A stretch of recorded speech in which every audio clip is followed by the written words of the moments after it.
Alors, avant que cette vidéo ne commence, j'ai pas fait de master en sciences humaines, ou de doctorat en psycho, ou d'études de genre, bien que j'ai essayé de m'aider de sources crédibles, comme ma dernière vidéo, qui parlait du sujet LGBT, c'est surtout une expérience humaine.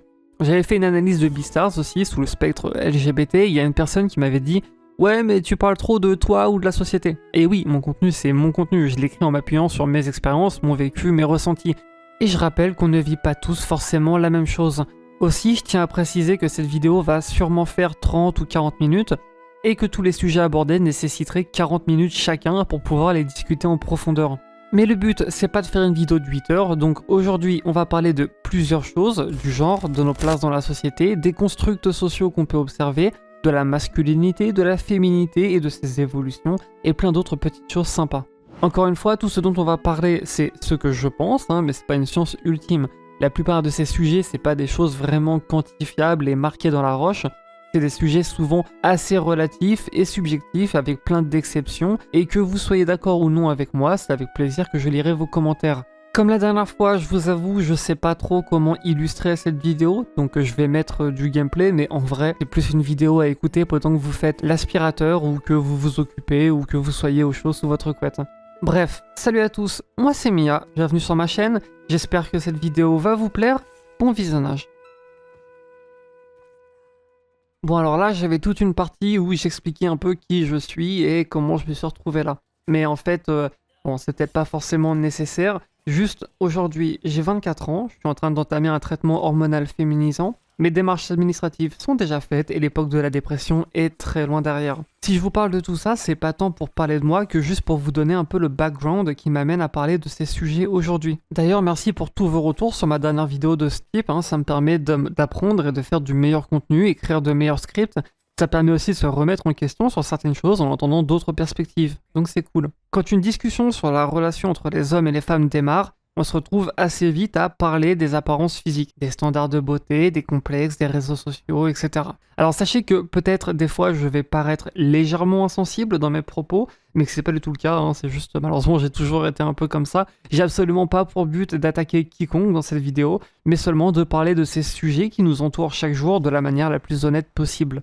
N'hésitez pas à participer vous-même dans les commentaires, mais s'il vous plaît, restez civil. Malheureusement, il y a beaucoup trop d'artistes ou d'influenceurs qui, en voulant soi-disant discuter de ces sujets, au final ne font littéralement rien d'autre que de creuser le fossé entre les hommes et les femmes encore plus profond. Honnêtement, durant toute mon adolescence, j'ai jamais été complexé, bien qu'à l'école et au collège, j'avais des moqueries parce que j'étais le gamin un peu lonely et bizarre dans son coin, mais au final, on est énormément à avoir été ces gamins. Les seules moqueries physiques que j'avais, c'était sur mon poids, parce que même si, genre en 2010, les gens commençaient à comprendre que se moquer des gros, ça se faisait pas, bah si t'étais fin, alors là, par contre, t'en prenais mais plein la gueule. Je sais pas, il devait se dire que quand on est fin, on ressent pas les émotions. Mais ça, moi, ça m'a jamais vraiment impacté. De règle générale, il suffit de voir comment je m'habille pour comprendre que l'avis des gens sur mon apparence n'a que très peu de valeur à mes yeux. Malheureusement, pour certaines personnes, c'est impossible de faire abstraction et ils stressent tout le temps à ce sujet. Donc moi, j'avais jamais vraiment été complexé durant mon adolescence, quand j'étais encore un mec hétéro 6, enfin, bicurieux non assumé, je suppose. J'ai jamais été musclé ou particulièrement beau, j'étais normal. Et je suppose que le fait d'avoir une queue de 17 cm, ça faisait une chose en moins à s'inquiéter. Alors vous inquiétez pas, c'est pas gratuit, je vous explique juste après pourquoi je dis ça, on y reviendra. Bref, bien que mon apparence ne me plaisait pas vraiment et que je souffrais un peu de la dysphorie de genre, j'ai jamais été complexé. En revanche, à partir du moment où j'ai commencé toutes ces questions de transition et que j'ai commencé à fréquenter des garçons, tout de suite ça a été la chute libre. À ce moment, en plus, il y a eu des circonstances exceptionnelles qui font que j'avais perdu énormément de poids et que j'étais très complexé.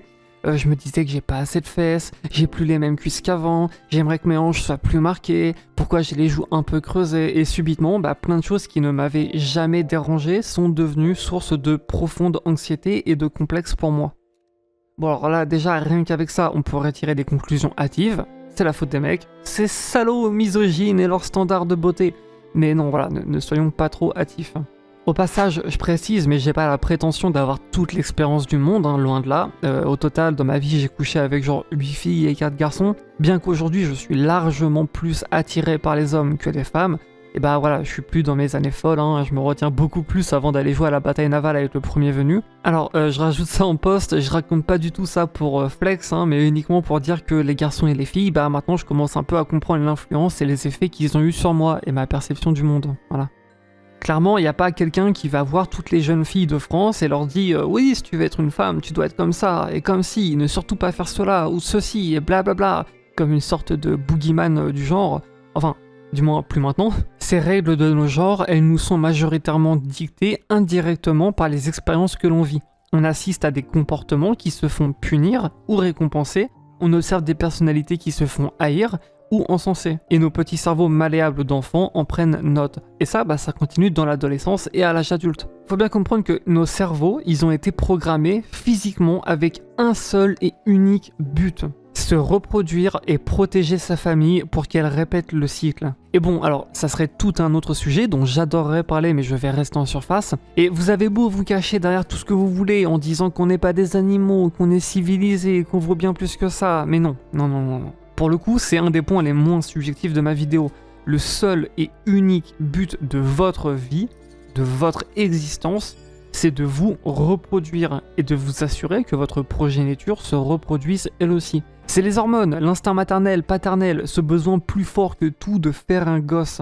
Et là, vous allez me dire, mais oui, mais moi, dans ma vie, mon but, c'est pas de faire un gosse, c'est d'avoir une maison ou de faire beaucoup d'argent. Oui, et ça sert à quoi tout ça? Avoir une maison et beaucoup d'argent, ça sert à pouvoir protéger sa famille pour s'assurer qu'elle-même ait plus de chances de continuer le cycle. Même si ça semble indirect, quasiment tout dans nos sociétés et tous nos objectifs de vie sont faits pour accoutumer ce cycle futur. Bref, on est des animaux. C'est pas péjoratif, loin de là, hein. Moi je trouve perso que les animaux sont infiniment plus nobles que les humains, mais bref, c'est un autre sujet. Mais voilà, il s'agit uniquement d'accepter sa condition de mammifère et de ne pas être dans le déni. Si j'ai parlé de tout ce cycle, c'est juste pour dire que indirectement, même si on n'y pense pas consciemment, on choisit ses partenaires. Un partenaire fort ou riche, qui a une bonne situation sociale ou une très bonne santé, bah c'est con, mais notre cerveau, il le voit comme un partenaire qui offre plus de chances de survie et de reproduction. Alors maintenant, on n'y pense plus trop parce que on vit plus dans un monde où la mortalité infantile et les accouchements sont aussi dangereux, donc ces critères ne sont plus aussi importants qu'avant, mais nos cerveaux, eux, ils pensent toujours comme ça. Ça fait des dizaines de milliers d'années qu'il est conditionné à penser ainsi, et c'est pas en 100 ans qu'il va changer. Genre, posez-vous 2 secondes. Les humains, ils font quoi? Ils s'adaptent. Ils se retrouvent face à un environnement hostile? Ils s'adaptent. Ils se retrouvent face à une pandémie? Ils s'adaptent. Une famine? Ils s'adaptent. Des changements géographiques brutaux? Ils s'adaptent. La raison pour laquelle vous êtes en vie aujourd'hui et que vous regardez cette vidéo, c'est car nos ancêtres se sont adaptés. On est incroyablement doués pour ça. Notre intelligence nous permet de raisonner de manière maligne, de surmonter des épreuves. Elle nous permet aussi, majoritairement, de reconnaître des patterns. C'est pour cela qu'on est devenu aussi doué pour lire les yeux de quelqu'un, parce que pouvoir lire les intentions des gens autour de nous était à une époque une question de vie ou de mort. Et ceux qui étaient incapables de le faire, ou ceux qui étaient incapables de déterminer si une situation était dangereuse, ne survivaient pas. On a appris à s'adapter et à vivre en société parce que tous ceux qui n'arrivaient pas à reconnaître et s'adapter au comportement des autres se retrouvaient seuls et isolés des tribus, et non seulement ils ne se reproduisaient pas, mais juste ils mouraient tout court. On a besoin de s'adapter aux autres et à la société qui nous entoure pour survivre et pour se reproduire. Tout ça pour dire que quand dans notre société on est bombardé de stimulus récompensant et punissant certains comportements, on n'a pas besoin de nous expliquer, nos cerveaux eux-mêmes repèrent et retiennent ces patterns. Il y a une expérience super intéressante qui avait été faite à ce sujet où on a pris un petit groupe de 5 singes, on les a mis dans une cage avec une échelle et de la nourriture en haut. Dès qu'un singe grimpait cette échelle pour essayer de manger la banane, ça envoyait de l'eau glacée sur tous les autres singes. Au fil des jours, les singes ont continué d'essayer, mais il leur était impossible de monter l'échelle sans arroser tout le monde. Un jour, les chercheurs menant l'expérience ont remplacé un des singes par un nouveau qui n'avait jamais été présent dans cette expérience. Très vite en arrivant, il a voulu grimper l'échelle, mais avant même qu'il monte une seule marche, les autres l'ont violemment arrêté pour ne pas le laisser monter. Puis, peu à peu, chaque singe a été remplacé par un nouveau et on observait le même comportement. Le nouveau, curieux d'aller chercher la nourriture, se faisait instantanément immobiliser par tous les anciens singes. Si bien qu'après beaucoup de remaniements, ils avaient basiquement tous été remplacés au moins une fois et pas un seul des singes présents n'était au courant de l'eau glacée. Aucun d'entre eux n'avait déjà vu ce qu'il se passait si quelqu'un montait en haut. Et pourtant, ils suivaient tous de manière très stricte cette règle. Il ne faut surtout pas monter l'échelle. Si on pouvait leur parler, leur demander pourquoi ils s'interdisent d'aller chercher la banane, ils répondraient sûrement genre « je sais pas, ça a toujours été comme ça, c'est la règle. Voilà, faites de ça ce que vous voulez ». Nos cerveaux façonnent de manière inconsciente une image du comportement que l'on est censé adopter en compagnie d'autrui. Alors, on n'a pas tous la même sensibilité ou éducation, évidemment, il y a toujours des exceptions ou des différences culturelles. Mais ça reste une généralité. Faut aussi pas oublier que des fois il y a des gens qui ils savent ça, mais ils décident de ne pas respecter ces règles. C'est un secret pour personne, mais on porte toujours un masque. Vous, chers viewers ou vieweuses, n'êtes pas du tout la même personne avec votre patron, avec vos amis ou avec votre âme sœur. Ces masques sont importants. C'est la première étape active de cette adaptation. C'est une arme d'autoprotection qu'on utilise pour se développer au mieux en société. Et ça, ces types de construction sociale ou d'attente, je sais pas vous, mais moi, j'avoue que je n'y avais jamais prêté grande attention pendant mon adolescence. Je comprenais plus ou moins de manière implicite que ça existe, mais sans y réfléchir plus que ça. Et pour vous dire à quel point ces constructions sont surpuissantes, dites-vous que pourtant, je suis assez fier de me dire que je suis pas si facilement influençable par la société. J'ai jamais eu de mal à refuser de me conformer à des choses qui ne me plaisaient pas, même si ça voulait dire que je me retrouverais marginalisé. Alors, dans la limite du raisonnable évidemment, je vais pas aller vivre au fin fond de la forêt, même si au moins ça va. Grâce à Nestlé, j'aurais même pas besoin de pêcher, MDR. Et même en y réfléchissant, j'ai pas souvenir d'avoir été trop manipulé dans mon enfance. Malgré des connaissances familiales racistes, homophobes, etc., j'ai toujours su que c'était bullshit et ça m'a pas empêché de littéralement faire ma vie avec des femmes de couleur ou avec des mecs. Au final, je crois même que ça a eu l'effet inverse. Ça m'a fait réaliser à quel point les gens qui étaient comme ça étaient détestables et dans le faux, en fait. Pas une seule fois de ma vie, j'ai demandé à mes petits amis de perdre du poids. Pas une seule fois, je les ai traités différemment. Au contraire, même. Au final, je les ai même toujours infiniment mieux traités que n'importe quel homme. Parce que c'était des femmes. Je les ai toujours encouragés à faire ce qui leur plaise, à manger ce qu'elles aiment. Et en termes d'hygiène ou de cosmétique, pour moi, c'était strictement impensable d'imposer à mon partenaire de faire plus d'efforts que moi je n'en faisais. Mais au final, elle le faisait quand même, peu importe que je leur disais de ne pas le faire ou non. J'aime bien cet exemple parce qu'il est complètement con et simpliste, mais c'est assez parlant. Bon, alors c'est relou de s'épiler les jambes toutes les semaines, et moi je l'ai toujours dit aux meufs, que ça me dérange pas le moins du monde, au contraire. En plus, les filles, elles ont de la chance. Elles ont des poils bien plus fins et clairs que ceux des hommes, avec une repousse plus lente. Je comprends que t'aies envie de le faire, bien sûr, mais ce que je disais tout le temps, c'est tu pourrais littéralement le faire 2 fois moins souvent, et perso, je verrais même pas la différence. Et moi, c'est pareil. Alors bien que c'est un cas à part, qu'on peut pas vraiment comparer, mais quasiment aucun mec ne m'a spécifiquement demandé de m'épiler, ou d'agir comme ci, d'être comme ça, de faire ci, de faire ça.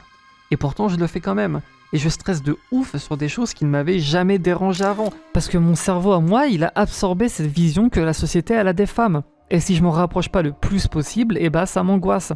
Mais ça va dans les deux sens. Si on écoute les réseaux sociaux, le couple d'humains parfait, c'est une bimbo anorexique refaite au silicone dégueulasse et un mec 666. 666, c'est un sigle anglais qui veut dire salaire à 6 chiffres, 1m82, 15 cm.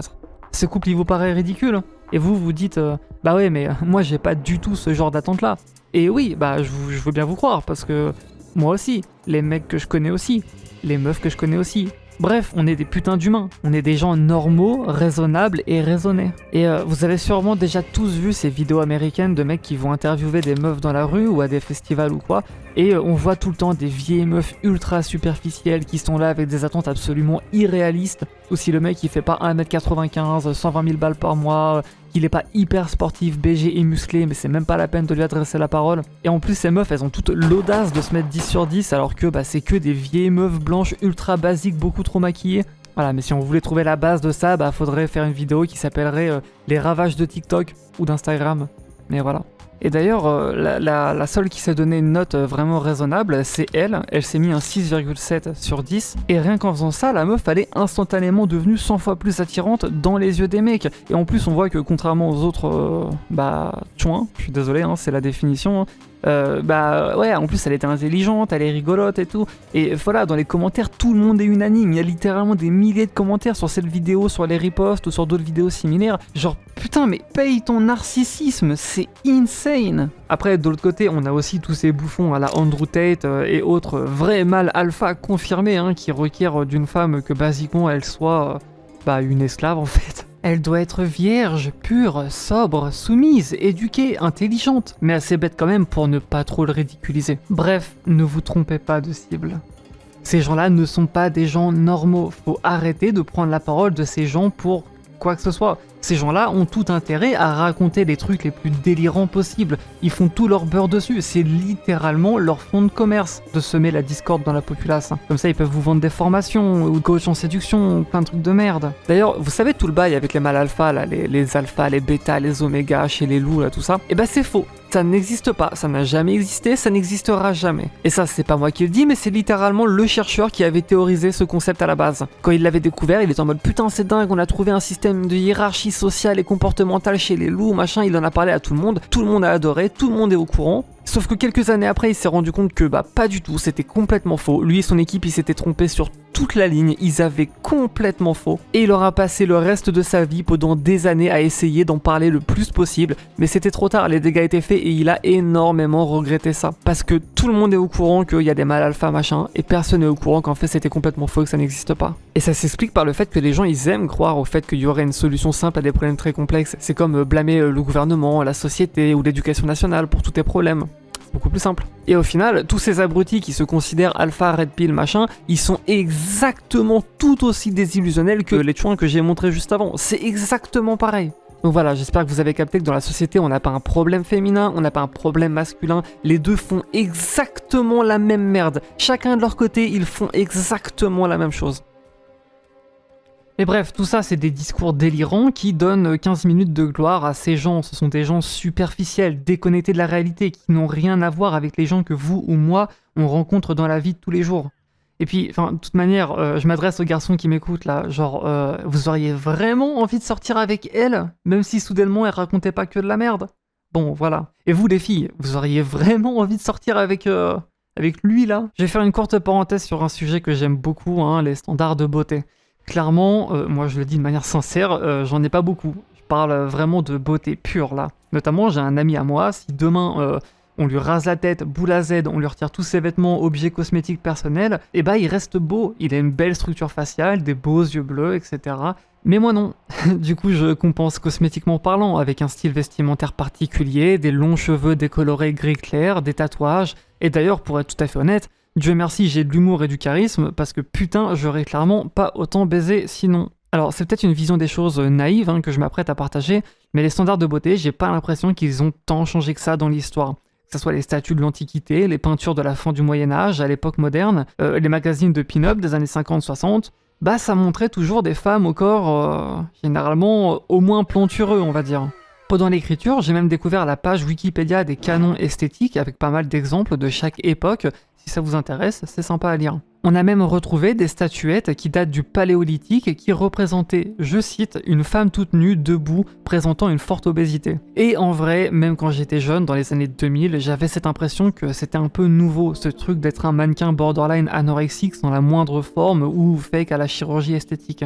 Enfin, à l'échelle du temps, ces changements s'opéraient de plus en plus vite. Avant, on avait des canons de beauté plus ou moins universels, entre guillemets. Et vers la fin des années 1800, au début 1900, on se rend compte que les choses se précipitent de plus en plus vite. Là où avant il fallait un ou plusieurs siècles, maintenant chaque décennie marque de nouveaux styles, de nouveaux canons esthétiques, de nouveaux courants de mode. Chaque décennie a sa nouvelle star représentant le sexe symbole ultime. Et vers la fin des années 1900, toute la société s'accélère si vite, l'information se propage plus vite que jamais, la télévision, plein de nouvelles technologies naissent, la presse qui était à son summum d'impression et de vente quotidienne. Désormais, chaque décennie est marquée de plusieurs styles, parfois même contradictoires. Par exemple, les années 60-70 marquent à la fois l'arrivée du mouvement hippie et toute la période de libération sexuelle, et aussi du style qui se répond de la garçonne, d'une femme moins féminine, aux cheveux courts, et en même temps, la disco arrive et emporte tout sur son passage. Et plus on se rapproche de notre époque actuelle, et plus de nombreux courants différents se cumulent et coexistent.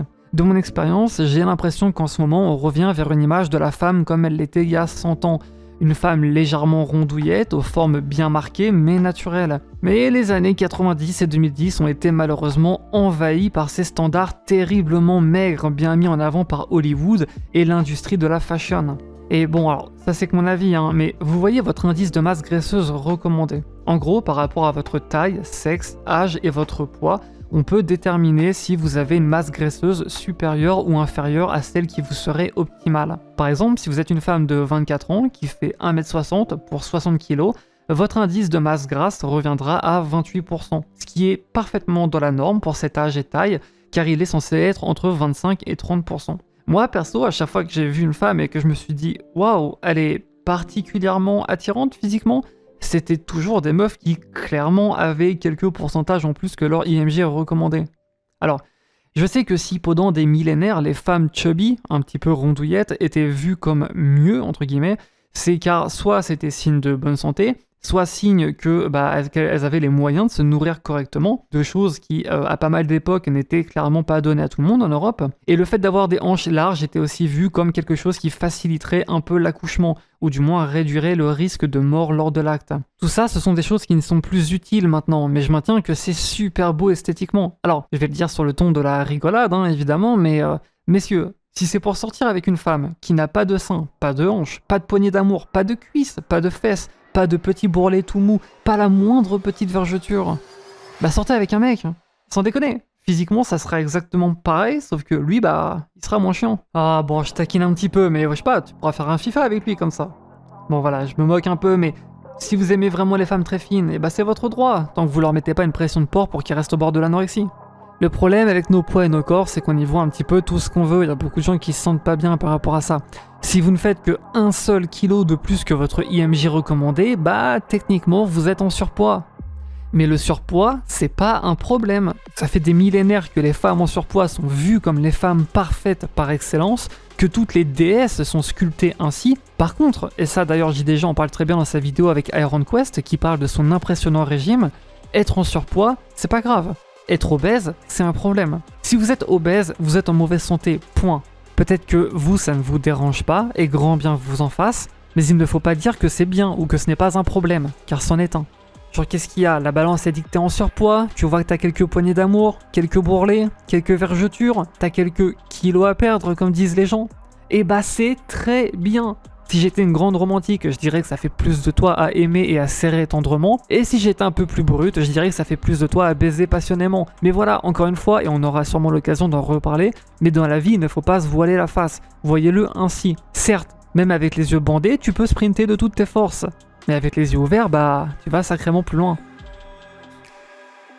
Et pour finir vite fait là-dessus, la chirurgie esthétique. En vrai, j'ai pas l'impression que c'est très développé en France, contrairement aux US ou à des pays comme le Japon ou la Corée, il me semble, où c'est devenu commun d'offrir de la chirurgie esthétique à une jeune fille qui a ses 18 ans. Mais là-dessus, moi j'ai l'impression que tout le monde est plus ou moins unanime. Enfin, littéralement, à chaque fois que j'en parle à des gens, tout le monde me dit la même chose.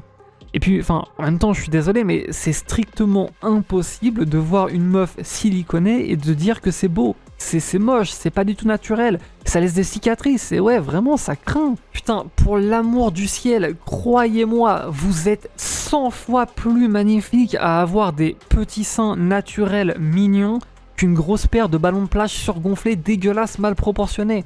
Restez naturel, s'il vous plaît. Voilà, vous inquiétez pas pour des choses qu'on ne peut pas changer, des choses, vous êtes né comme ça, et c'est très bien. Si vous êtes incapable de trouver quelqu'un qui vous aime pour qui vous êtes, et que vous êtes obligé de résoudre à la chirurgie esthétique, vous prenez le problème à l'envers en fait. Juste allez ailleurs, trouvez de meilleures personnes avec qui vous entourer. Et chez les hommes, c'est quoi les standards de beauté? Visiblement, c'est resté les mêmes pendant, 1000 ans, j'ai l'impression.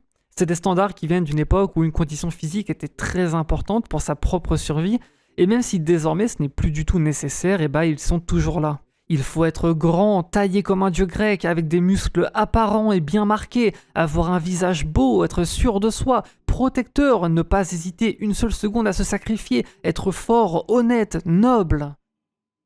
Ouais. Bon, comme on disait tout à l'heure, certes, il y a des gens très superficiels avec des attentes complètement irréalistes, mais moi du coup pour cette vidéo, j'ai fait une sorte de grand sondage dans mes cercles d'amis et tout le monde est vachement terre à terre. Il suffit de regarder avec qui il ou elle sortent IRL pour réaliser qu'ils ne mentent pas. Si vous avez l'impression que tous les hommes autour de vous sifflent comme une pute dans la rue ou ne vous respectent pas du tout, sortez du ghetto. Et si vous avez l'impression que toutes les meufs autour de vous sont des connasses superficielles, égoïstes, ultra arrogantes et déconnectées, bah, sortez du lycée. Vous verrez que les gens ils sont beaucoup plus cool après. Bref, je caricature évidemment, mais entourez-vous de gens bien. On entend très souvent et depuis des années des femmes se plaindre que tous les mecs sont des connards, tous les mecs sont égoïstes, etc. Et moi, pendant longtemps, j'étais là en mode bah non, moi j'ai toujours traité ma copine comme une reine. J'ai jamais manqué de respect à une fille dans la rue ou n'importe où d'ailleurs. Tous mes copains, eux, ils sont pareils, je les connais, je vois comment ils sont avec leur chérie, et ils sont plus ou moins pareils. Et j'ai vite réalisé quelque chose. Alors, déjà, le statut social et le niveau d'éducation ne sont pas forcément liés avec le respect des autres, hein, ça c'est sûr, hein, on le sait bien. Mais en attendant, quand moi je traverse le quartier ghetto de ma ville, bah il y a toujours un Mohamed et un Karim qui crient au travers de la rue pour me traiter de PD, ou qui viennent littéralement essayer de me casser la gueule à cause de mon apparence. N'en déplaise à certains, hein, mais bon, en attendant, bah c'est comme ça, c'est pas moi qui décide, et c'est moi qui en souffre. Alors que, étonnamment, hein, quand je passe par le quartier des affaires ou que je vais à la bibliothèque municipale, clairement, vous vous en doutez, bah là-bas ça n'arrive pas, hein. J'ai pas besoin de porter une putain de veste anti-coup de couteau juste pour aller faire mes courses. Voilà, cette petite comparaison, elle était surtout là pour dire que bah il y a des choses, des fois, elles sont juste incompatibles. C'est comme ça, et c'est même pas la peine d'aller les chercher, faut aller voir ailleurs. Bon, et je le précise au cas où, pour ceux qui sont excessivement lents du cerveau, mais la criminalité et l'irrespect, c'est pas une couleur de peau, c'est un contexte social, c'est une situation précaire ou un manque d'éducation sévère. Bref, tout ça, j'en reparle après. Mais tout ça pour dire que des gens bien, il y en a. Mettre tout le monde dans le même panier, c'est vraiment malhonnête. Je vais pas rentrer dans les détails. J'ai déjà été dans une relation catastrophique avec une femme addicte, violente et perverse narcissique. Et quand j'en suis sorti, j'étais dans un état psychique lamentable. J'avais envie de me dire que toutes les femmes sont des salopes manipulatrices et menteuses qui trompent et n'ont aucun mal à bâtir toute une relation sur un mensonge. Et le pire, c'est que quand on y réfléchit, bah c'est logique. Les hommes, ils ont dominé au travers des âges grâce à leurs avantages physiques inégalés. Les femmes, elles, pour se faire une place, bah, sachant que la force brute ne fonctionnerait pas, elles ont dû apprendre à être malines. Elles ont dû apprendre le subterfuge, la manipulation, à mentir, à séduire, à pouvoir tirer leur épine d'un jeu originalement défavorable. Et que même si à l'heure actuelle ces compétences-là n'ont techniquement plus le moindre intérêt, parce que c'est plus la loi de la savane, bah je me disais que c'était sûrement inscrit dans leur gène après des millénaires à avoir dû utiliser ces traits. Et on peut même simplifier le truc encore plus. Pour expliquer ça de manière plus simple, on dirait qu'en gros, les hommes et les femmes, c'est un peu comme les chiens et les chats. En général, les mecs sont plus forts, un peu concons, mais loyaux, et s'ils font de la merde, ils culpabiliseront, comme un chien qui a pissé sur le tapis. Et les femmes, un peu comme des chats, bien plus discrètes, bien plus intelligentes, mais très sournoises, vicieuses, et n'ont aucun mal à utiliser les autres pour avoir ce qu'elles veulent. Qu'on soit d'accord, évidemment, c'est une vision extrêmement manichéenne de la chose. C'est une vision qui, à chaque étape de son explication, peut se faire débunker de partout, et à laquelle on trouve tous des dizaines de contre-exemples. Tout ce que je viens de dire, au cas où, c'est pas un argument, mais c'est une vision que beaucoup de gens ont réellement. Certains l'ont qu'un peu en surface, et d'autres vivent tous les jours en y croyant dur comme fer. Bon, et là c'est le money shot, tout ce dont je parle depuis tout à l'heure, c'était surtout pour pouvoir introduire ce dont je m'apprête à parler. Comme vous l'avez sûrement remarqué, la relation entre les hommes et les femmes, et ceux qui sont entre les deux, bah elle est remplie de doubles standards. Et on dira ce qu'on veut, c'est bien dommage, mais il y a plein de situations où le sexisme et les doubles standards, et bah ça arrange tout le monde. Il y a aussi plein de situations où c'est relou, bien sûr. Mais là où je veux en venir, c'est que moi, du coup, je me suis rendu compte que quand j'avais un plan ou un date avec un garçon ou avec une fille, eh ben, j'étais pas du tout la même personne. Quand je suis avec un garçon, j'ai pas du tout la même voix, j'utilise pas les mêmes mots, j'ai pas la même gestuelle, pas les mêmes comportements, parce qu'ils n'attendent pas du tout la même chose de moi qu'une fille. Sauf que tout ça, c'était inconsciemment. Ça m'a vraiment choqué d'ailleurs quand je m'en suis rendu compte. Par exemple, il y a des comportements que je déteste chez les femmes, que je reproduis avec les hommes. Le fait d'avoir pu voir les relations romantiques et sexuelles des deux côtés, bah ça m'a vraiment ouvert les yeux. Et ça fait des mois et des mois que je pense à tout ça. J'étais vraiment choqué de voir que certains comportements qui m'énervaient quand c'était une fille qui le faisait avec moi, et bah au final je me retrouvais à plus ou moins les reproduire avec des garçons. On va en reparler encore un peu après, mais rien que sur les attentes. Une des choses que les réseaux sociaux reprochent le plus aux femmes, c'est leurs attentes complètement délirantes quant aux hommes. Comme quoi, faut être absolument parfait, taillé comme un dieu grec, riche, bien cuté, que souvent c'est même des attentes paradoxales parce qu'elles veulent quelqu'un de sûr de lui, confiant et ferme, qui prenne les rênes et lui impose ses choix, mais qu'en même temps il soit doux, attentionné et sensible.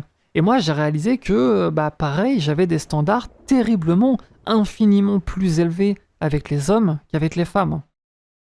Alors, je rajoute ça au montage, mais faut pas oublier aussi que la plupart des gens, déjà, ils ne savent même pas ce qu'ils veulent, tout court. Que ce soit en amour ou dans la vie, etc. Donc autant que ça m'a énormément saoulé de me retrouver en date avec des meufs qui ne savent même pas elles-mêmes ce qu'elles veulent, mais ça m'a aussi énormément saoulé de me retrouver en date avec tous ces mecs complètement incapables sans la moindre ambition, qui ne savent même pas baiser, et qui sont paumés, ils savent même pas ce qu'ils veulent non plus. Et en vrai, je comprends totalement en fait toutes ces femmes de 20-25 ans qui au final fantasment complètement sur les mecs de 45 ans, parce que c'est vrai que bon, en plus du fait que voilà un homme mature qui prend soin de lui, c'est quand même sacrément sexy.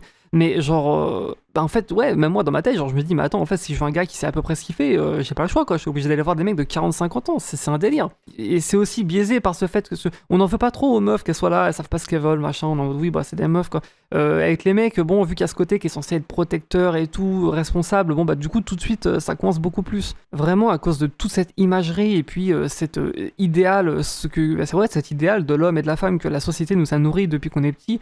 Ouais, c'est chaud quoi. Et voilà, je rajoute tout ça pour ne pas me faire mal interpréter, mais de toute façon certains d'entre vous l'ont déjà capté je pense, mais on en reparle dans la conclusion. Mais c'est pas un problème féminin, c'est pas un problème masculin, c'est un problème humain. Et tout le bail avec tous ces gens qui sont complètement paumés sans la moindre ambition et qui savent pas ce qu'ils veulent, en réalité, bah ouais, c'est juste un problème de la Gen Z. Bon, aussi, il faut dire que je sais ce que c'est que d'être un mec, et donc je suis bien plus intransigeante sur pas mal de choses, parce que je sais qu'elles ne sont vraiment pas si dures que ça. Alors qu'en même temps, je peux pas m'empêcher dans ma tête de me dire que, ouais, mais bon, une vie de fille, c'est déjà assez galère comme ça, donc j'ai pas envie de leur prendre la tête et tout, c'est déjà assez galère. Ce qui est sexiste, c'est du sexisme de faire ça, mais je peux pas m'en empêcher, parce que... alors oui, du coup, c'est du sexisme positif, entre guillemets, on va dire, mais ça n'empêche que c'est injuste. Et du coup, même en le sachant, du coup, voilà, on fait des efforts pour ne pas le faire, mais c'est des choses qu'on fait tous. Donc oui, pour le coup, je suis extrêmement sexiste. Je pardonne très vite aux femmes, je suis beaucoup plus tendre et compréhensive avec elles qu'avec les hommes. Bon, je suis pas une salope non plus, enfin, du moins j'essaye, mais n'empêche qu'inconsciemment, la société a quand même planté une graine dans mon esprit. Et maintenant que j'en suis consciente, c'est beaucoup plus simple pour moi de gérer mes relations. En réalité, sans même parler de tout ça, prenons simplement des chiffres. Il y a un incroyable site né à l'apogée du mouvement féministe 2.0, à ne pas confondre avec le vrai féminisme, qui lui a un vrai impact positif. Là, je parle vraiment du pseudo-féminisme Twitter qui fout la merde. Ce site, il s'appelle « J'ai des standards, mec », et il permet de voir si vous êtes complètement désillusionnel quant à vos attentes. Alors, quelles sont les chances que vous trouviez l'homme de vos rêves ? Alors, âge, bon bah, on est gentil, hein, on va mettre entre 25 et 35, faut pas qu'il soit marié. Race, bon bah on va mettre blanc, mais croyez-moi c'est encore pire de toute façon si on choisit une autre couleur de peau. Taille minimum, bah 1m80 bien sûr, de toute façon c'était déjà mis par défaut. Évidemment on exclut les obèses, parce que bon, t'en connais toi des princes charmants qui sont obèses. Et c'est Burger King, hein, pas Burger Prince. Bon, revenu annuel minimum, bon bah je mettrais bien 100K, mais allez, on est généreuse, on laisse une chance aux pauvres. Enfin bon, faut quand même avoir un train de vie décent, hein, donc bon on veut pas sortir avec un clochard quand même. Donc allez, vas-y, on va mettre... allez, on coupe la poire en deux, 75 000 par an. Et... ah ! Bon, bah, il n'y a que 0,53% de la population qui répond à ces critères-là. Vous êtes donc officiellement une enthousiaste des chats. Et vous en aurez besoin, vu que visiblement les chats, ça sera votre seule compagnie. Alors, à noter déjà que c'est la population américaine, et qu'aux États-Unis ils gagnent beaucoup plus qu'en France. C'est aussi lié au fait que là-bas, tout coûte absurdement cher aussi. Mais du coup, dites-vous qu'en France, bah, c'est encore pire. Évidemment, c'était un exemple extrême et je suis sûr que beaucoup d'entre vous s'indignent devant votre écran. Vous vous dites que vous en avez rien à foutre de l'argent, ou de sa taille, ou de son poids. Eh bah, sortez dehors. Il y en a plein des mecs, partout. Je crois que ça doit être genre la 3e vidéo où je le dis, mais c'est une phrase que j'aime beaucoup. Et elle dit « Les gens qui sont faits pour être ensemble, qui sont faits l'un pour l'autre et qui se compléteraient à la perfection, ils se croisent tous les jours, mais ne se rencontrent jamais. » Et aussi, alors ça c'est juste une théorie, mais après avoir discuté de ça pendant des heures avec une copine, on a réalisé qu'en fait, souvent les mecs ils vont pas venir vers toi. T'es à un restaurant, un bar, une bibliothèque, ou je sais pas, à la plage, tu sois avec des amis, ou seul, avec des écouteurs, ou un livre, bah un mec bien il va pas venir vers toi, il a pas envie d'être relou, il a pas envie de s'incruster, il a pas envie de te saouler. Les hommes et les femmes, pour le coup, ils sont pareils là-dessus. C'est que quand ils croisent un inconnu sur qui ils flashent, bah ils vont pas aller l'aborder parce qu'ils sont en mode j'ai pas envie de le déranger. Sauf que contrairement aux femmes, et bah les mecs, eux, en plus, ils sont persuadés à 400% que de toute manière, bah ça sert à rien parce qu'ils vont se faire rejeter. Et c'est pour ça qu'il y a cette espèce de mème où dès qu'une femme elle offre 0,0001% de son affection à un mec, tout de suite le gars il s'accroche à elle. Et encore une fois, c'est là où moi, m'être retrouvé des deux côtés de ces relations, bah ça m'a fait réaliser pas mal de choses quoi. Et alors évidemment je peux pas parler pour tout le monde, mais dans mon expérience, bah moi ça a littéralement été ça. Dès que j'offrais un petit peu d'attention ou d'affection à un gars, il s'accroche direct, même si on se connaît pas vraiment ou qu'on n'est pas forcément compatible, mais c'est tellement rare pour eux qu'en attendant de savoir, bah ils plantent leurs griffes et ne lâchent pas, par peur que je leur file entre les doigts. Et oui, évidemment, des fois c'est un petit peu maladroit et tout, mais en vrai, moi je peux pas m'empêcher de trouver ça super mignon. Et après, alors peut-être que j'ai pas de chance, ou que j'en ai, je sais pas, mais en attendant, j'ai été avec 2 fois plus de femmes que d'hommes dans ma vie et j'en ai jamais vu une seule qui se comportait comme ça. Et puis au final, en fait, avec du recul, je me suis rendu compte que encore un autre comportement que je détestais chez les femmes, qu'au final j'ai complètement absorbé et refait, c'est que les mecs bien qui me donnaient de l'affection, et bah ils m'intéressaient pas, et que les connards qui me traitaient un peu comme de la merde, et bah étonnamment je les trouvais 100 fois plus attirants. Bon, sauf que ce comportement-là, bah je me suis rendu compte et j'ai des amis qui m'en ont parlé, et du coup j'ai arrêté d'être une putain de golemon. Mais malheureusement, quand je vois mes amis autour de moi, bah il y a beaucoup trop de meufs qui ont encore ce comportement-là. Donc bon, alors déjà grosse somme pour de voir mes potes, de les voir sortir avec des bouffons et des cassos qui leur offrent des relations de merde, mais aussi grosse somme pour tous les mecs qui lui auraient probablement offert une relation bien meilleure mais qu'elle n'a même pas daigné regarder. Alors oui, bien sûr, l'amour ça ne se force pas, mais il y a une chanson qui s'appelle Le cœur qui cogne de Stupéflip que j'adore, et tout ça pour dire, je comprends que les gens ils veulent avoir du frisson dans leur vie, c'est tout à fait compréhensible, et puis moi c'est pareil, mais cherchez du frisson, cherchez pas des bouffons. Les seuls mecs qui vont venir comme ça t'aborder de manière relou, et bah c'est ceux qui n'ont pas de gêne ou qui sont mal éduqués, c'est ceux qui vont venir te siffler après dans la rue. C'est quand tu y réfléchis en fait déjà rien que là-dessus il y a un biais parce que les gens qui sont plutôt bien éduqués ou qui respectent vraiment les femmes, et ils ont pas envie de te venir te saouler en fait dans ton temps libre. Toi t'es tranquille sur un banc en train de faire je sais pas quoi. Voilà, le gars il passe, il voit que t'es super belle, enfin du moins tu lui plais. Il a pas envie de venir être relou quoi, et alors que bon, quelqu'un qui a beaucoup moins de gêne, beaucoup moins d'éducation, ça va pas le déranger de venir taper l'incruste et taper la discute alors que toi ça te saoule. La plupart des femmes, elles ne réalisent même pas tout le pouvoir qu'elles ont, et enfin pour être honnête, mais moi je reviens pas, je comprends pas, je me demande si vous le faites pas exprès en fait. C'est ultra naïf de croire que c'est les mecs qui ont le pouvoir dans les rencontres. C'est quasiment toujours à l'homme de faire les avances, ça a quasiment toujours été comme ça et visiblement ça le sera toujours. C'est quasiment toujours à l'homme de faire les avances et de voir si la femme les accepte ou non. Moi je me souviens qu'à l'époque quand j'étais beaucoup plus jeune, adolescent, j'allais même plus vers les meufs parce que moi clairement j'avais perdu espoir, et au final les 2 seules femmes avec qui je suis vraiment sorti pendant longtemps, c'est parce que c'est elles qui sont venues vers moi. De toute façon c'est tout le temps comme ça, dès qu'une meuf elle vient, elle va voir un mec, elle lui donne un tout petit peu d'attention, tout de suite le mec il s'accroche parce qu'il est en mode oh putain quelqu'un me donne de l'attention, c'est incroyable. Et genre, dès que c'est elles qu'on fait un peu d'avance en fait, quoi. Genre dès qu'elles ont fait des avances, tout de suite, évidemment, j'ai dit oui. Et puis au final, on a vécu des années ensemble. Et ça rentre encore une fois avec les doubles standards sur la beauté de la société. On va parler très crûment là, mais un mec qui a un 3 sur 10 en beauté, c'est un 3 sur 10. Tout le monde le voit et le considère comme un 3 sur 10. Alors qu'une meuf moyenne, ou même pas ouf, elle va quand même être traitée ou considérée comme un 6 ou 7 sur 10. Alors que non, c'est une 4 sur 10. Et d'ailleurs, pour l'anecdote, c'est vrai que maintenant, le fait de préférer les garçons, ça m'a fait réaliser à quel point, ce biais, il est absolument énorme en fait. Les meufs comme ça, au lieu de les voir pour des 6 ou des 7 sur 10, je les vois pour ce qu'elles sont vraiment, des 3 ou des 4 sur 10.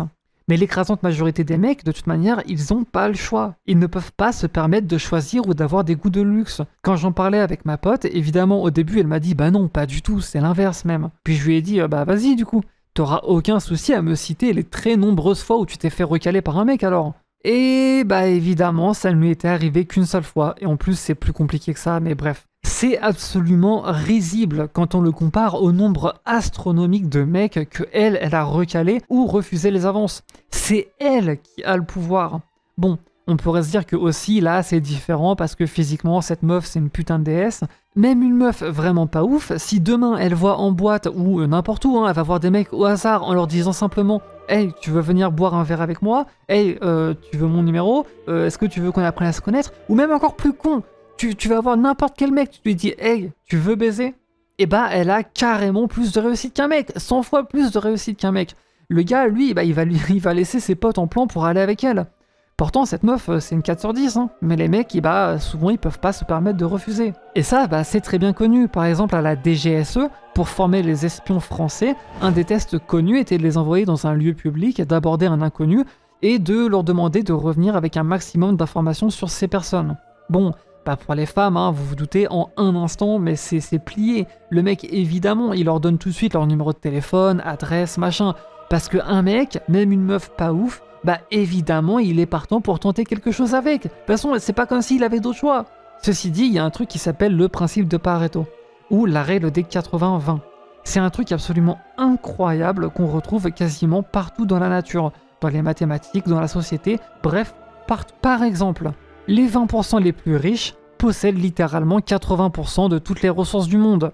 Bon, ça c'était facile, vous le saviez déjà. Mais 20% des patients utilisent 80% des ressources médicales. 20% des criminels commettent 80% des crimes. 80% de la pollution mondiale provient de seulement 20% des usines.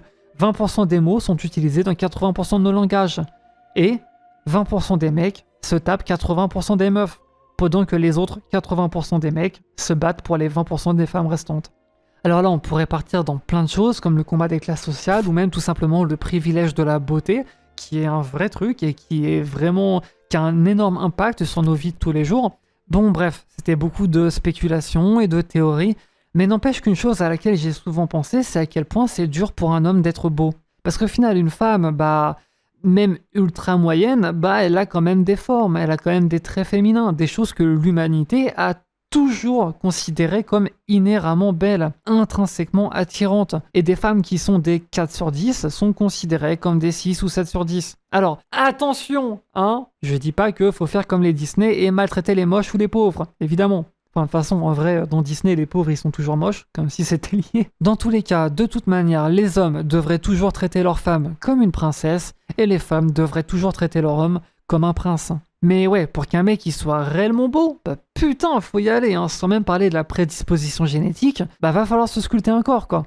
Et puis combien de fois j'ai entendu des meufs dire « Ah, mais moi je trouve les corps de mecs c'est même pas beau, les queues c'est trop moche, le sperme ça m'écœure, ça me donne envie de vomir. » Si tu trouves que les mecs sont dégueulasses, que leurs corps sont dégueulasses, que tout est dégueulasse, mais sors avec une meuf, putain! Oh, et puis oui, parce que c'est vrai aussi qu'une chatte, c'est quand même tellement plus beau, hein. Dans les 2 tiers des cas, ça ressemble juste à une barquette de lasagne écrasée, mais tout va bien. Voilà, moi perso, de toute façon, je trouve que les vagins, c'est super beau, mais que quand on les voit pas. Donc au final, je trouve que, perso, c'est pareil pour les deux, les garçons comme les filles, il y a des trucs qui sont beaux, d'autres un petit peu moins beaux, et de toute manière, est-ce qu'on s'en battrait pas un peu les couilles? Mais pour le coup, ça, c'est quelque chose sur lequel j'ai l'impression que beaucoup de gens sont d'accord. J'ai l'impression que quasiment toutes les filles à qui j'ai parlé, elles me disent toujours qu'elles trouvent le corps des femmes super attirant, mais pas toujours celui de l'homme. Mais qu'elles préfèrent quand même sortir avec des garçons parce qu'elles se sentent mieux ainsi. Qu'il y a tout un côté un peu... Je sais pas, on sait pas trop comment le décrire. Et sur lequel, pour le coup, je suis obligé d'être d'accord. Pour avoir déjà été avec les deux, c'est radicalement différent. Donc on entend bien les discours déplorant la pression sociale et esthétique mise sur les femmes quant aux attentes physiques. Mais en vrai, faites une détox d'Instagram et TikTok et déjà ça sera 10 fois moins puissant. Mais aussi, je dis tout ça pour montrer que les hommes, ils l'ont aussi. Enfin, les hommes, c'est peut-être même encore pire parce qu'au final, pour eux, il n'y a même pas d'entre-deux. C'est soit t'es super BG ou mignon, soit t'es dégueulasse. Point. Et il n'y a pas d'entre-deux. Et j'avais été un peu choqué de voir comment tous les mecs que je rencontrais étaient complexés sur leur queue. Et vraiment, tu peux avoir un mec qui est pas particulièrement beau, en surpoids, qui prend pas particulièrement soin de lui, qui a pas vraiment d'éducation, qui est pas vraiment riche, mais le seul truc qui l'inquiète, c'est sa putain de bite.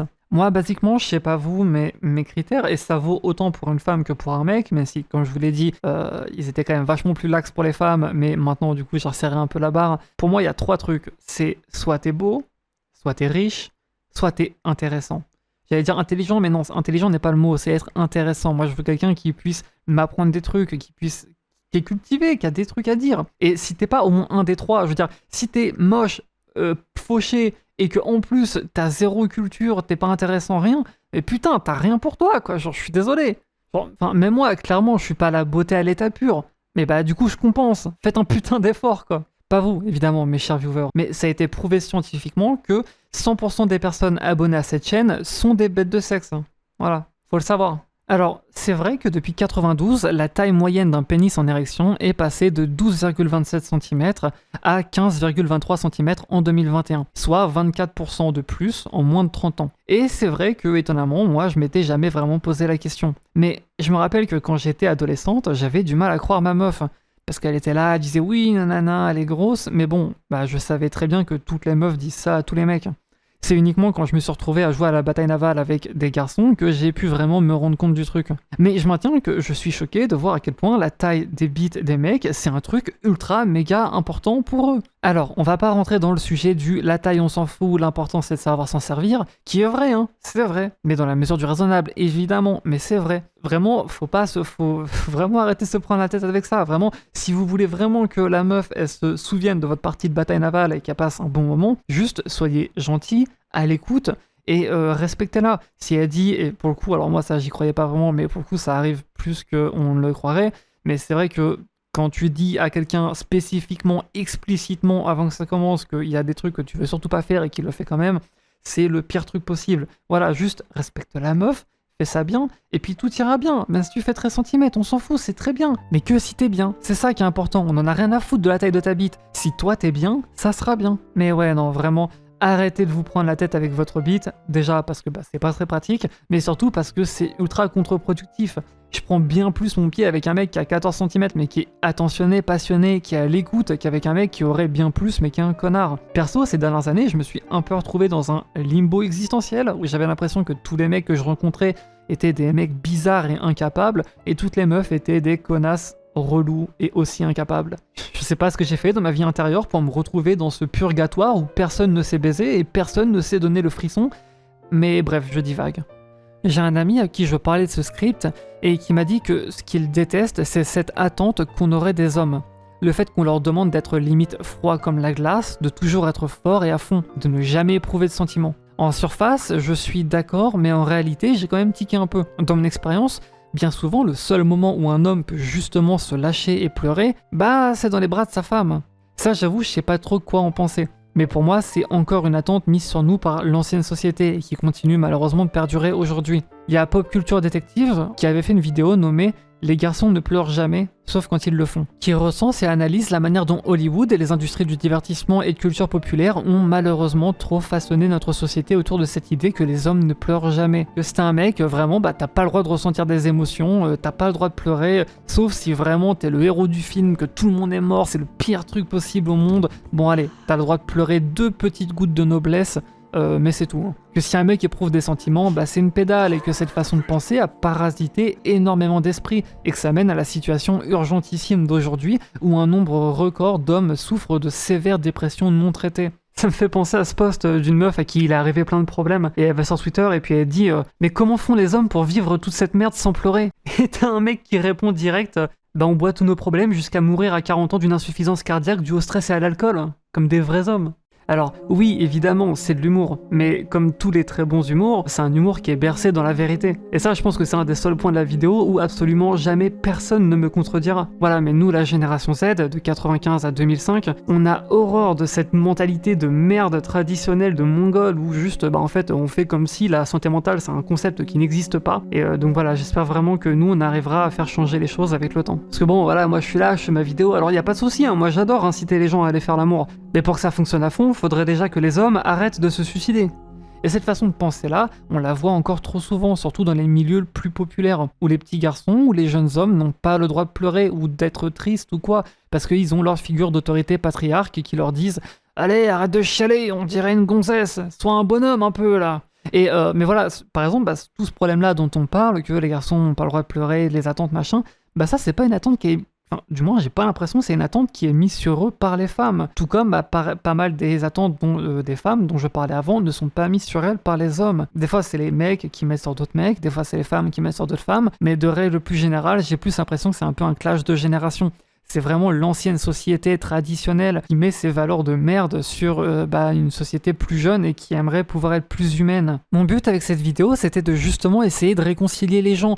Cette barrière entre hommes et femmes, elle est beaucoup trop handicapante et elle fait énormément de dégâts. Surtout que les gens se trompent de cible, c'est contre les réseaux sociaux et les pseudo-gourous de merde à la Andrew Tate qu'il faut se battre. Parce que désormais, c'est nous le mur porteur de la France, la colonne vertébrale de la nation. C'est nous la génération active, c'est nous qui faisons des gosses et qui devenons enseignants, éducateurs, etc.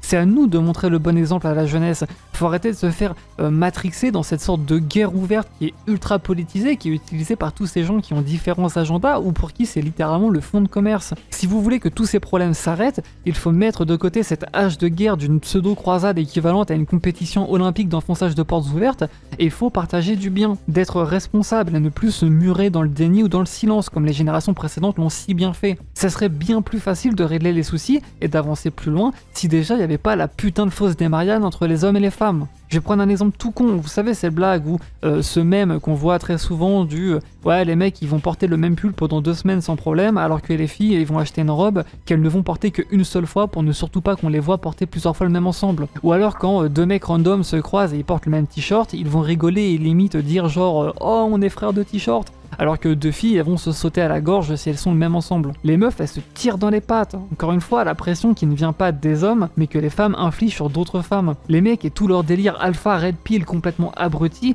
bah c'est les mecs qui infligent cette pression sur les autres mecs. Toutes les filles à qui j'ai parlé m'ont dit qu'elles ne voulaient pas d'un mec genre le cliché cow-boy dominant au cœur de glace qui ne laisse jamais paraître le moindre sentiment. Vraiment le patriarche des années 30 quoi. Qu'elles voulaient tout le contraire même, un garçon doux, attentionné et loyal contre qui elles peuvent se blottir sous la couette en regardant un film. Tous les mecs à qui j'ai demandé, ils ne voulaient surtout pas d'une meuf conne comme une brouette, esclave, soumise et timide qui ferme sa gueule en faisant la vaisselle. Au contraire même, ils veulent une petite amie intelligente et intéressante, peu importe à quoi elle ressemble, tant qu'elle est aimante. Et point bonus si elle aime bien jouer aux jeux vidéo avec lui. Bref, on veut tous la même chose, ne vous trompez pas d'ennemis. On se fait tous complètement matrixer par les réseaux sociaux et les kilotonnes de merde qui nous injectent dans les pensées. Je veux dire, on est littéralement à une époque que les sociologues définissent comme une pandémie de séparation. En moyenne, les mariages ne durent même pas 5 ans et le célibat pète tous les records. On a énormément de mal à se sentir comblé ou à trouver la bonne personne. La Gen Z a énormément de mal à se connecter les uns les autres et c'est une période compliquée. Aussi une petite chose que j'ai remarqué, mais j'ai l'impression que plus le temps passe et plus on s'approche d'une société unisexe. Et bien que je ne pense pas qu'un jour on le sera complètement, on se rend compte que comportementalement, socialement ou cosmétiquement parlant, beaucoup de filles se masculinisent et beaucoup d'hommes se féminisent. Avec un peu de chance, ça permettra de faire ressortir le meilleur de chacun. Comme vous l'avez sûrement remarqué, tout au long de cette vidéo, on se rend compte que du coup notre société elle est remplie de doubles standards, absolument partout. C'est des injustices, même quand au final ça arrange tout le monde. Ça reste une injustice quand même. D'autres doubles standards vite fait en mode speedrun avant que ça finisse. Par exemple, on a la série Emily in Paris, où Emily se tape tranquille un mec de 17 ans et c'est rigolo, apparemment. Timothée, he's 17. Brought to you from your friends at the Weinstein Company. Ok, ou cette incroyable vidéo de pop culture détective qui montre comment pendant des décennies et encore aujourd'hui, des séries et films ont toujours utilisé les agressions sexuelles sur les hommes comme des gags, que ça soit dans les Simpsons, iCarly ou des centaines d'autres exemples disponibles dans la description. Une femme qui abuse sexuellement d'un homme, c'est rigolo, c'est drôle. Apparemment, même quand lui il est visiblement en pleine détresse. Now I'm gonna grind you like a fresh cup of coffee. Par contre, l'inverse, c'est vu comme horrifique et pathétique. Et je pense que ça a bien contribué à ce double standard-là, où de règle générale, la violence sur les hommes, au mieux, tout le monde s'en fout, au pire, ça fait rire tout le monde. Que ça soit une femme qui abuse d'un homme ou la fameuse blague de la savonnette dans les prisons pour hommes, ouais, ça craint. Après, il faut reconnaître que ces crimes, ils sont aussi minoritaires en termes de quantité. Mais bon, de toute façon, tout ça, c'est un autre sujet. Mais juste voilà, les doubles standards absolument partout. On a aussi cette interview de Manuel Ferrara pour Legends. Donc pour ceux qui ne le connaissent pas, c'est littéralement l'acteur porno français le plus connu et prolifique. Il a couché avec plusieurs milliers de femmes en caméra. Et il a eu une énorme carrière internationale qui a duré genre 15 ans au moins, je crois. Dans cette interview, il explique qu'il y a plein de fois où il tombe sur des fans à lui, des femmes de tous âges, qui direct sans demander, elles lui plottent les boules et elles lui font des sous-entendus ultra lourds et non sollicités. Et c'est très intéressant la manière dont il parle de tout ça. Le type de femme, c'est des mamans, De tout, vraiment de tout. Nous les mecs, on est un peu bébêtes. On veut la même chose. Monte tes seins, monte ton cul, fais voir ça. Tu vois, les femmes vont très très loin. Rencontrer des femmes et qui se permettent des trucs avec moi que... Ah bon? Mais c'est des meufs qui vont direct m'attraper le sgeg au-dessus du pantalon.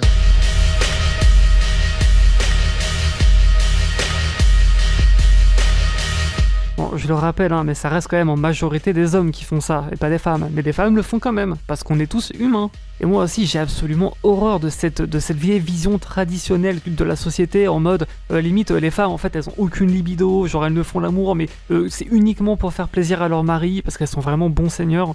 Qu'on entend des fois des femmes dire, ouais, mais les mecs, ils me prennent que pour un bout de viande, ils en ont rien à foutre, les femmes jamais elles feraient ça. Ce qui est totalement, absolument faux. Encore une fois, c'est pas la vidéo pour les détails, mais ça m'est déjà arrivé de me retrouver avec une femme qui n'en avait mais rien à foutre de moi, de mon identité, de ce que je veux, de ce que j'aime. Juste, c'était un samedi soir, elle était seule, elle se faisait chier, tout ce qu'elle voulait c'était que je lui bouffe le cul ou que je lui donne une grosse bite avec laquelle s'occuper. C'était vraiment mais la définition la plus pure d'être prise pour un bout de viande. Et c'est pas arrivé qu'une fois ou qu'avec une seule femme. Et bon, de toute façon, voilà, j'ai une vidéo de prévue sur la Grinder Curse, la malédiction des plans cul. Ah, bref, voilà, c'était juste pour dire que les femmes aussi font ça. Et d'ailleurs, c'est le tout premier truc dont je me suis rendu compte quand je suis passé des femmes aux hommes, c'est que on est tous les mêmes. Mais genre, vraiment tous les mêmes. Voilà, c'était plein de petites pensées, réflexions que je me faisais. C'est pas parfait, bien sûr, hein, mais c'était plus ou moins ma manière de voir les choses. Qu'est-ce que vous en pensez, vous ? Pour moi, c'était important de rappeler aux gens qu'on cherche tous la même chose et d'arrêter cette croisade imaginaire qui, en réalité, devrait se tourner contre les réseaux sociaux et tous ces pseudo-gourous.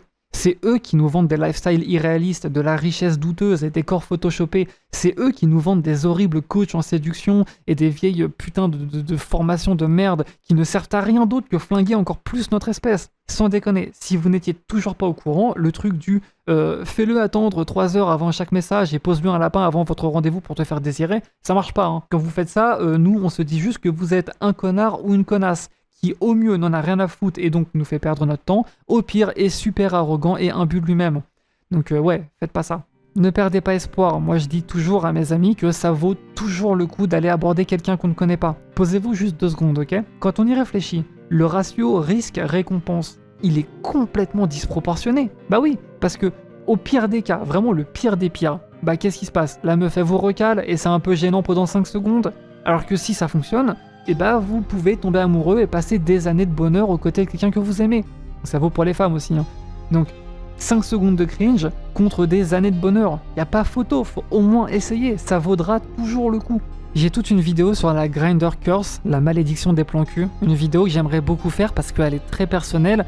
Ça me touche tout particulièrement et ça serait vachement cathartique de partager ça, surtout si je peux voir des commentaires de gens qui ressentent un peu la même chose. Mais sinon aussi, il y a des choses dont je me suis retenu de parler ici parce que si voilà, ce serait plus une vidéo sur la Gen Z ou nos relations actuelles, comme le fait qu'on a l'impression que tout le monde est hyper introverti et qu'on est tous extrêmement déstabilisés et désocialisés aussi et que c'est pas vraiment de notre faute. Le monde nous a sabotés et le confinement, c'était le dernier clou du cercueil. Mais bon voilà, j'espère que cette vidéo vous a plu, si elle a pu peut-être vous faire réfléchir sur quelque chose, vous donner des conseils ou même juste vous plaire, vous occuper, c'est génial, moi ça me fait plaisir, n'hésitez pas à participer dans les commentaires ou me dire ce que vous en pensez. N'hésitez pas aussi à faire un tour sur ma chaîne, j'ai fait d'autres vidéos dans ce style qui pourraient vous plaire. Si vous voulez me soutenir, abonnez-vous, ça fait très plaisir, et partagez-la si vous connaissez du monde que ça pourrait intéresser. Voilà, j'espère vous revoir très vite, merci beaucoup d'avoir regardé, à plus. Running on Windows 69. Ooh, she a sex machine now.